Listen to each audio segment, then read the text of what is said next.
আপনার রোজা রাখতে রাখতে হয়ে যায়, আপনার মধ্যে যদি অশ্লীল কার্যকলাপ যদি হয়ে যায়, ওয়াসার বাক্যলাপ যদি হয়ে যায়, তাহলে আপনার এই রোজাটাকে পবিত্র করার জন্যে এই যাকাতুল ফিতর আপনার কিনা ফরজ করা হয়েছে। নাম্বার 2, ওয়া তুমাতাল লিল মাসাকিন, এবং মিসকিনের খাদ্য অধ্যয়ন, অর্থাৎ আপনি মিসকিনকে খাবার দিবেন। এই দুইটা কারণে এই যাকাতুল ফিতর ফরজ করা হয়েছে। ফিতরা যে দিবেন, এটা ফরজ কেন করা হলো? কেন ফরজ করা হলো? ইবনে আব্বাস থেকে হাদিসটি বর্ণনা করছেন, জাকাতের এই ফিতরাটা কেন ফরজ করা হয়েছে? দুইটা কারণে। অশ্লীলতা বেহায়াপনা যদি আপনার রোজা রাখতে রাখতে হয়ে যায়, আপনার মধ্যে যদি অশ্লীল কার্যকলাপ যদি হয়ে যায়, ওয়াসার বাক্যলাপ যদি হয়ে যায়, তাহলে আপনার এই রোজাটাকে পবিত্র করার জন্যে এই যাকাতুল ফিতর আপনার কিনা ফরজ করা হয়েছে। নাম্বার 2, ওয়া তুমাতাল লিল মাসাকিন, এবং মিসকিনের খাদ্য অধ্যয়ন, অর্থাৎ আপনি মিসকিনকে খাবার দিবেন। এই দুইটা কারণে এই যাকাতুল ফিতর ফরজ করা হয়েছে। দুইটা কারণ পেলাম। আমি ভেজাল লাগা কথা বলতে পছন্দ করি না, আর আমার যোগ্যতাও অতটা নেই। তবে আপনাকে যে হাদিসটা আছে ওটা আপনাকে বলছি, ভালো করে শুনেন। যারা ফিতরা দিবেন, এখন আপনি টাকা দিবেন না আপনি খাদ্য দিবেন, এখানকার ভালো জায়গা হচ্ছে মাদ্রাসা। ফতোয়া নিয়ে নেবেন ভালো করে। তবে কথাটা হচ্ছে, আল্লাহ আপনাকে বিবেক বুদ্ধি দিয়েছেন, আপনি চিন্তা করবেন, কারণ আপনি যখন নিজের হাতে দিচ্ছেন। তবে একটা হাদিস আপনাকে বলবো, এটার উপরে আমল করতে হবে। যেই হোক, আমাকে ভালো বলেন আর খারাপ বলেন, আমরা কিন্তু হাদিসের উল্টোটা করছি বর্তমানে। এই জন্য প্রকৃত মিসকিনের হক আমরা মেরে দিছি, মারছি না। হাদিস বলি চলেন। হাদিসটি বিশ্বনবী বলছেন, আমার আবি যাকাতুল ফিতরি, তিনি আমাদের আল্লাহ রাসূল নির্দেশ দিয়েছেন, আদেশ করেছেন, বিযাকাতুল ফিতরি কাবলাল খুরুজিন নাসি ইলা সালাহ। যখন আল্লাহ রাসূল বলছেন, আদেশ করেছেন, নামাজের পূর্বে, ঈদের নামাজের পূর্বে তোমরা যাকাত ফিতরাটা যেটা আছে তোমরা আদায় করে দাও। ঈদের মাঠের যাওয়ার আগে আগে গরিবদেরকে তুমি পৌঁছে দাও, যাদের হক তাদেরকে দাও। কারণটা কেন? এখানে অধিকারের কথা কিন্তু আছে, মিসকিনদের কথা কেন এখানে বলা হয়েছে?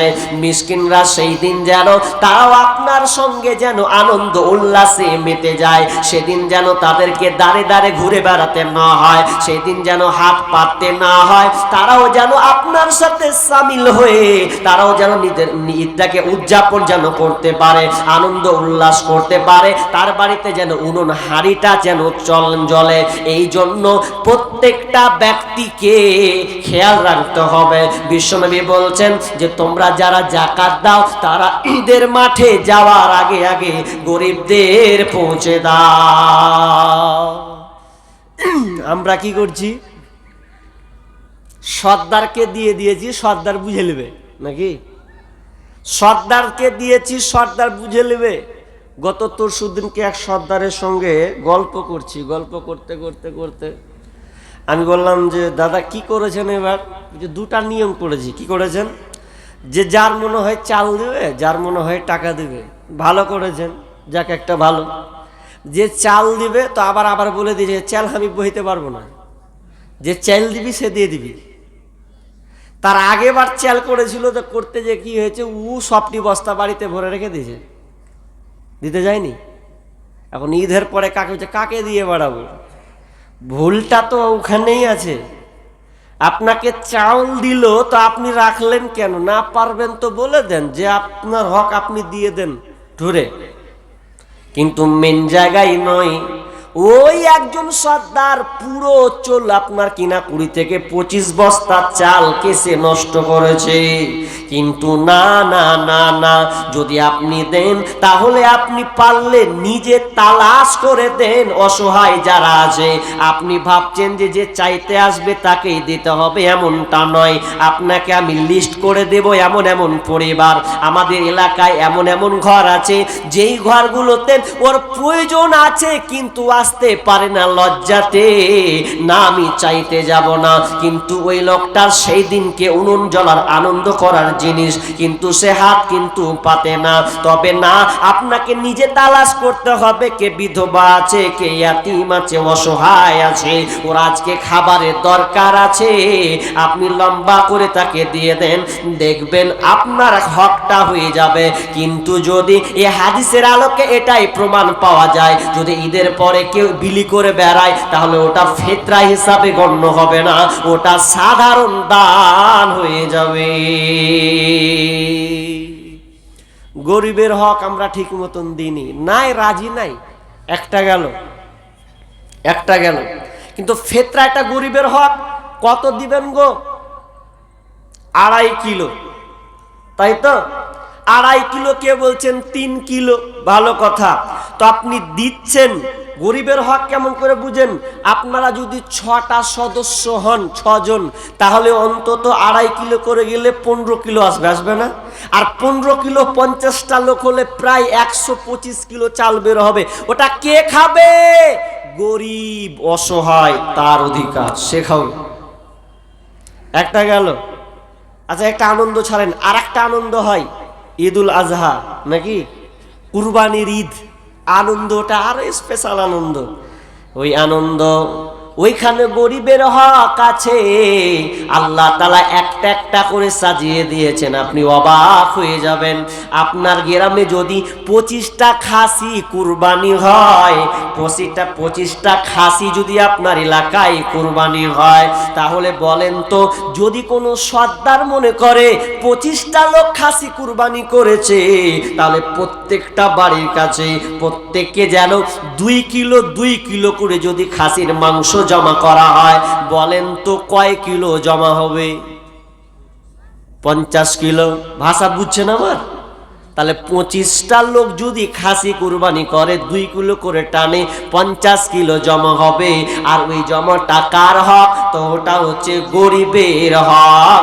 আল্লাহ বলছেন ফাকুলহু মিনহা ওয়া আতিমুল কানিয়া ওয়া মুতাররা। আল্লাহ সুবহানাহু ওয়া তাআলা বলছেন তুমি নিজে খাও, ফকিরকে দাও, যে চাই তাকে দাও, যে চাই না তাকে দাও। সূরা হজে 2 রকম কথা আছে, খাও, রাখো, দাও। তার মানে আপনি গরিবকে পৌঁছে দিবেন, যারা দিতে পারেনি তাদের বাড়িতে যেন উনুন জ্বলে, তারাও আনন্দ করে, এটা আপনাকে খেয়াল রাখতে হবে। কিন্তু আপনাদের সমাজে কি আছে? ওরকম সিস্টেম আছে? নেই না? বলে 1 ভাগ 3 ভাগ করে 1 ভাগ দেয়, এরকম নাকি? এখন নেই, ছিল, উঠে গেছে। এখন টের লোক দেখলে তারা ঘুষের হাত বাড়ায়, গজব কেন রে দুনিয়ায়, শান্তি কেন নাই রে দুনিয়ায়। জালেম অত্যাচারী যত, জমির আল কাটে শত। জালেম অত্যাচারী যত, জমির আল কাটে শত। অন্যের জমি ছোট করে নিজেরটা বাড়ায়, গজব কেন রে দুনিয়ায়, শান্তি কেন নাই রে দুনিয়ায়। মাথায় কাপড় দেই না নারী, পিঠে বুকে দেই না শাড়ি। মাথায় কাপড় দেই না নারী, পিঠে বুকে দেই না শাড়ি। বেহায়া বেশরম নারী চলে বেপরদায়, গজব কেন রে দুনিয়ায়, শান্তি কেন নাই রে দুনিয়ায়।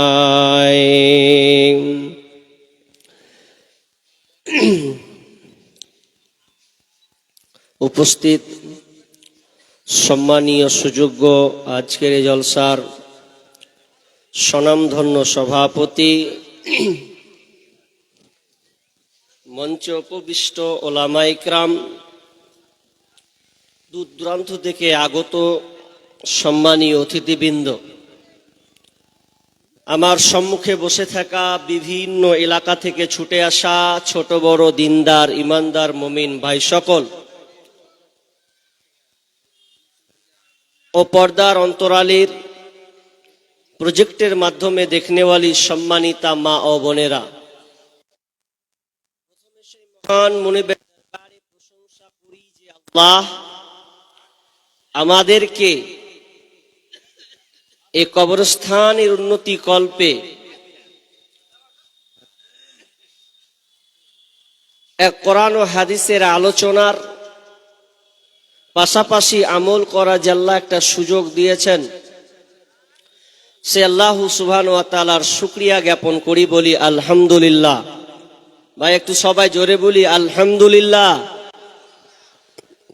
অতঃপর শান্তি বর্ষিত হোক সকল নবীদের উপর, বিশেষ করে আমাদের শেষ নবী জনাবে মুহাম্মদুর রাসূলুল্লাহ, আমরা সকলে বলি সাল্লাল্লাহু আলাইহি ওয়াসাল্লাম। আলহামদুলিল্লাহ, আমরা ধারাবাহিকতার সাথে একের পর এক বিভিন্ন মুকাররির বা আলোচকের মুখ দিয়ে আমরা আলোচনা শুনছি। আল্লাহ আমাকেও কবুল করেছেন, এজন্য আমি আপনাদের সম্মুখে মহাগ্রন্থ আল কোরআন থেকে সূরা আহজাবের একটি আয়াত পড়েছি এবং তিরমিজি থেকে একখানা হাদিস আমি আপনাদের সামনে তেলাওয়াত করেছি। এই আয়াত ও হাদিসকে সামনে রেখে আজকের সংক্ষিপ্ত আলোচনা কিয়ামতের সাইন, কিয়ামতের পূর্ব লক্ষণ, কিয়ামতের নিদর্শন, এ ব্যাপারে আমরা সংক্ষিপ্ত আলোচনা করব ইনশাআল্লাহুল আজিজ।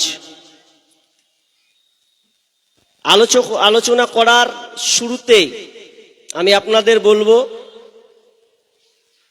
যে আপনারা যেভাবে বসেছেন আলহামদুলিল্লাহ, কিছু বলার নাই, তবে কথা বলবেন না, মনোযোগ সহকারে শুনবেন। আর যারা এখনো রাস্তাঘাটে ঘোরাঘুরি করছেন, অযথা টাইমকে নষ্ট করছেন, যে জায়গাটায় আপনি আড্ডা পিটছেন ওটা হচ্ছে একটা নোংরা জায়গা। কারণ আল্লাহ রাসূল বলেছেন, আহাব্বুল বিলাদি ইলাল্লাহি মাসাজিদুহা ওয়া আবগাদুল বিলাদি ইলাল্লাহি আসওয়াকুহা। আল্লাহর কাছে সর্বোত্তম পবিত্র জায়গা হচ্ছে মসজিদ, আর নিকৃষ্ট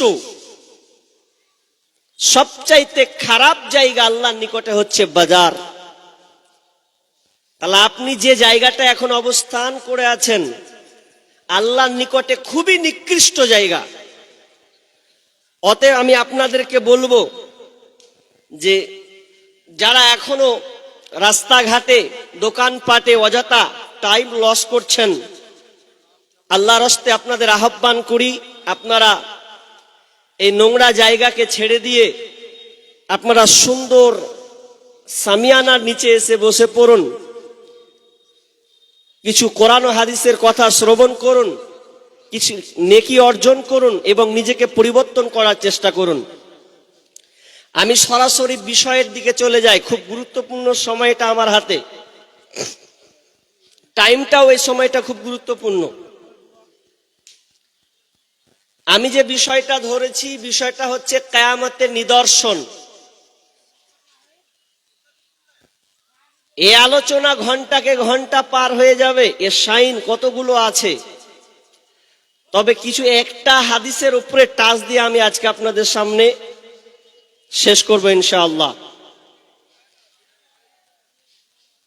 আমরা অনেকে বাইক চালাই, কথা আমার দিকে অ্যাট্রাকশন হন, আমি বক্তব্য শুরু করছি, তবে দু একটা উদাহরণ দিয়ে আমি আরেকটা সরাসরি হাদিসে চলে যাই। আমরা বাইক চালাই, তো অনেকে চালাই না, বাইক চালাই। আচ্ছা, বাইক যখন আমরা চালাই তো চালাতে গিয়ে আমরা পেট্রোল ভরি না? আচ্ছা, পেট্রোল ভরার সময় আপনি 1 লিটার পেট্রোল ভরেছেন, ধরলেন 1 লিটার পেট্রোল ভরলে ও যাবে 40 কিলোমিটার কিংবা 60 কিলোমিটারই ধরে নিলাম। আচ্ছা বলুন তো, যখন আপনি 60 কিলোমিটার যাবেন, যেতে যেতে যেতে যেতে আপনার বাইকটায় যখন তেল পুরাবে বা ক্ষয় হবে, পেট্রোল শেষ হবে, আপনাকে বাইকটা যে শেষ হয় ওই সময় ওয়ার্নিং দেয় কি দেয় না? আপনারা গাড়ি চালান তো, অনেকে যাদের বলছি, যারা জানেন না বাদ দেন। তাহলে ওয়ার্নিং দেয় কি দেয় না? কিসের ওয়ার্নিং? দেখবেন একটা হাঁচক মারে, মানে তেল শেষ হতে আসছে, আপনাকে সংকেত দেয় যে আপনার তেল খতম, আপনি যে আর কিছুক্ষণ যাবেন তার আগে আপনি নিজেকে সংশোধন করুন। মানে কি, পেট্রোল পারলে ভরেলেন, নাহলে আপনি এমন জায়গায় এসে দাঁড়াবেন যে আপনাকে হাঁটতে হেঁটে হেঁটে বাইক নিয়ে যেতে হবে, সংকেত দেয়। ঠিক তেমনি ভাবে পৃথিবীটা কতদিন থাকবে এর একটা সাইন, এটাও একটা সংকেত আছে। কতদিন থাকবে, কখন পৃথিবীটা ধ্বংস আমরা জানি। পৃথিবী একদিন শেষ হয়ে যাবে, ধ্বংস হয়ে যাবে, কিছুই থাকবে না। একটা উদাহরণ দিলাম, আমি আয়াতের দিকে যাব। নাম্বার 2, আচ্ছা আপনারা বলুন তো, আপনারা আমার প্রশ্নের উত্তর দিন। বলুন তো, পৃথিবীটা দেখতে সুন্দর না অসুন্দর? কথা বলেন, সুন্দর না? পৃথিবীটা দেখতে সুন্দর। কেন সুন্দর বলবো? আপনি 20 বছর পেছনে যান, 20 বছর পেছনে গেলে এতটা সুবিধাজনক কিছু ছিল না, এতটা ক্যামেরাও ছিল না। মোবাইল, এই যে screen touch mobile, Android mobile 2010-এর পরে এগুলো এসেছে। যদি হয় 2010-এর পরে মানুষ হাতে হাতে পেয়েছে বেশি, তার আগে বোতামওয়ালা মোবাইল। তাহলে খুবই সুবিধা, আপনি ঘরে বসে বসে মৌলানা জার্জিস আলম চতুর্বেদীর বক্তব্য শুনে নিচ্ছেন, কোনো অসুবিধা নাই। মুর্শিদাবাদ থেকে মৌলানা হায়দার আলী বক্তব্য শুনছেন। কত সুন্দর পৃথিবী, যান্ত্রিক সভ্যতার দিক দিয়ে এত উন্নত যে বলার কথা নয়। কিন্তু এটা আপনি বিজ্ঞানের থিওরি দিয়ে সুন্দর, কিন্তু আপনি কোরআন এবং হাদিসের দিকে যদি পর্যালোচনা করেন, গবেষণা করেন, তাহলে পৃথিবী সুন্দর ঠিক, কিন্তু ভিতর অভ্যন্তরীণ ভেতরটা যদি ঢুকতে যান, তাহলে পৃথিবী সুন্দরের কারণ হলো পৃথিবী বেশি দিন টিকবে না। এটা বুঝবো কিভাবে? এটা বুঝবো কিভাবে? আপনার আব্বা অসুস্থ, আপনার আব্বা অসুস্থ, কোথায় নিয়ে গেলেন? মেডিকেলে নিয়ে গেলেন। নিয়ে যাওয়ার পর ওকে যখন এক্সরে ক্লিনিক, ছবি যেটা করা হয়, ক্যামেরা, এক্সরে ক্লিনিকে যখন নিয়ে গেল, এটা হচ্ছে কোরআনে দিয়ে বলছি আপনাকে, মানে একটা উদাহরণ দিচ্ছে। এটা একটা, যে যখন এক্সরে ক্লিনিকে যখন তার ছবিটাকে ধরলো, ধরার পর ডাক্তার বলছে আপনার আব্বার পুরো শরীরের ভেতরে একটা ক্যান্সার ছড়িয়ে পড়েছে, ভালো অবস্থা নাই। আর ওই মানুষটাকে যখন আপনি একটা মোবাইলের ক্যামেরাতে তুলবেন, আব্বা দাঁড়িয়ে যাও, সুন্দর করে একটু তুলি আপনার ছবিটা, আপনি ক্যাচ করে একটা ছবি নিলেন, এটা বলা হয় স্টুডিও ক্যামেরা। ধরলেন, ধরার পরে আপনি দেখছেন আব্বা তো খুবই সুন্দর, দেখতে তো খুবই সুন্দর, মাশাআল্লাহ ভালোই লাগছে। ডাক্তার বলছে যে ভালো নাই। ডাক্তার আপনার বাহ্যিকটা দেখেনি, ডাক্তার কোথায় দেখেছে?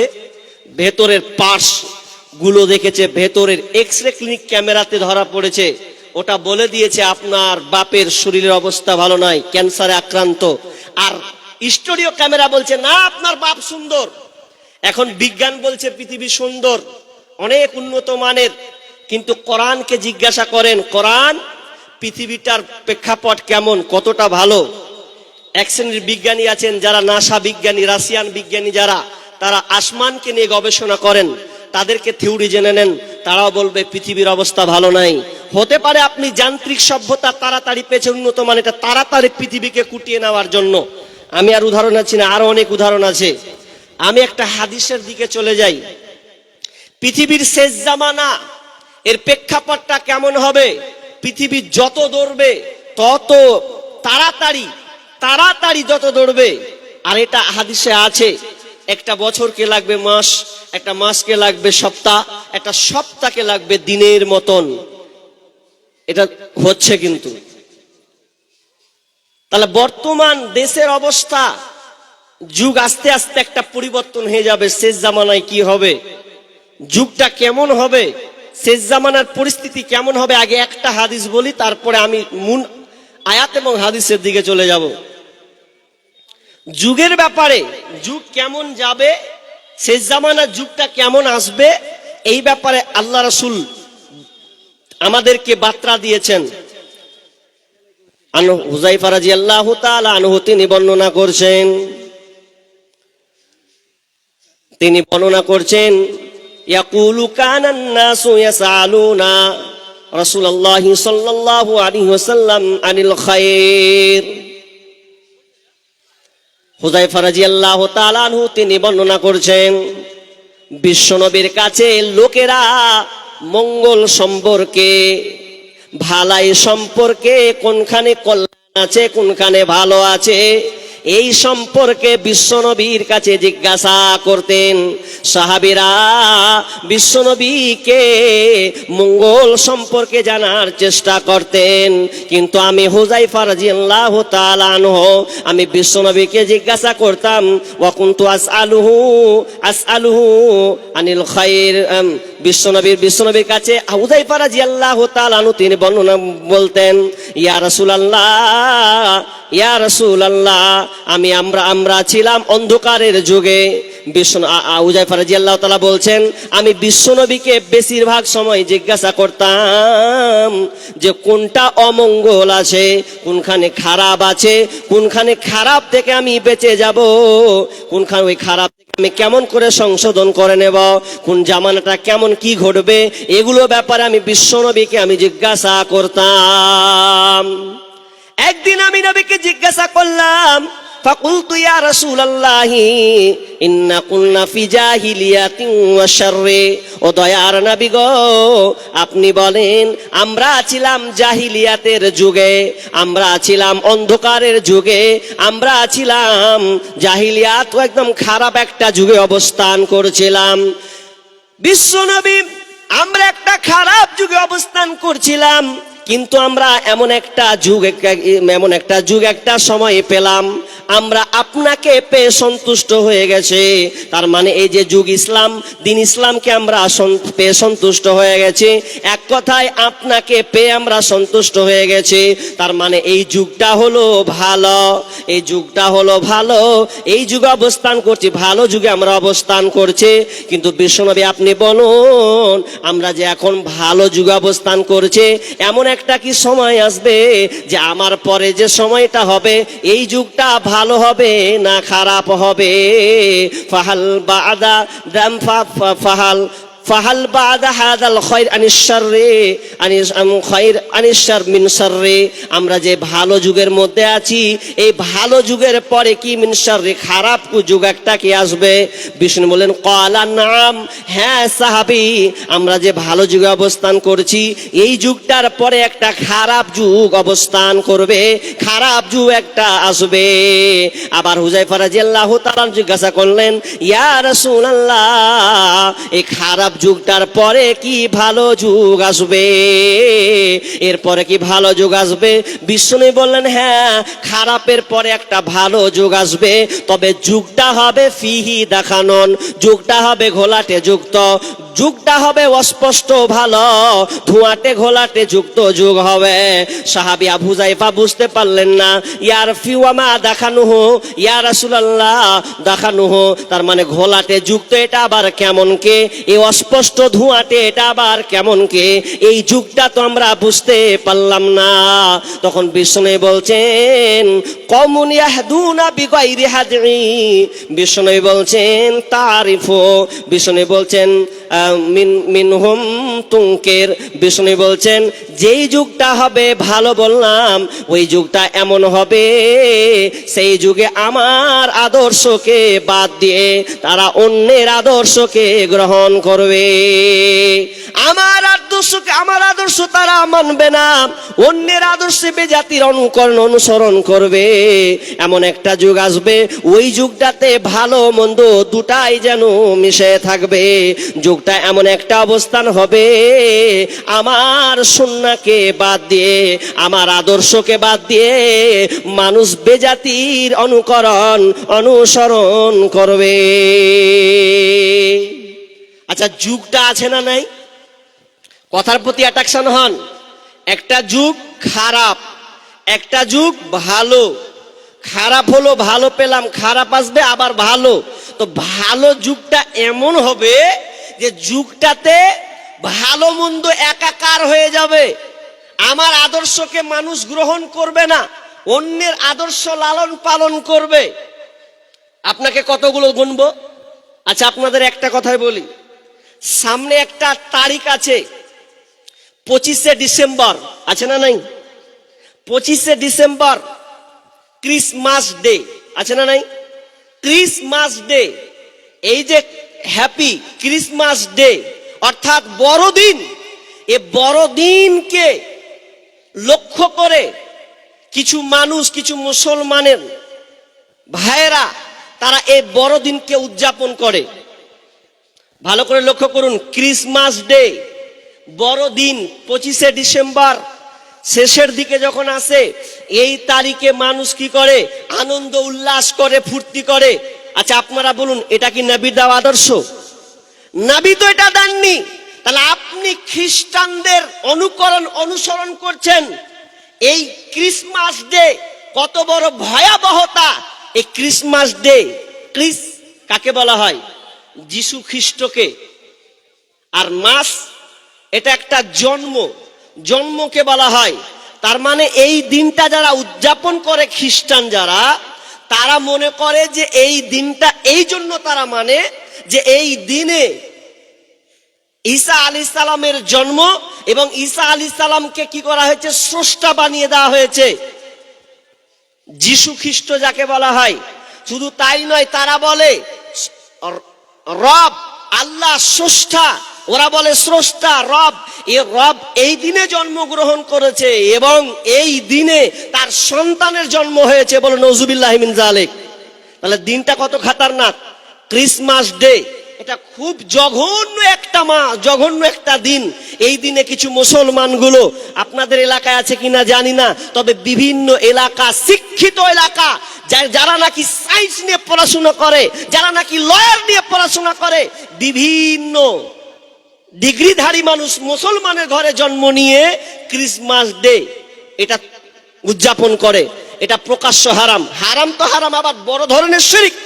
কারণ যেখানে বলা হয় স্রষ্টা জন্ম, এবং বলা হয় যে তিনি সন্তান জন্মগ্রহণ করেন, জন্ম দিয়েছেন, এটা কত বড় গুনাহ!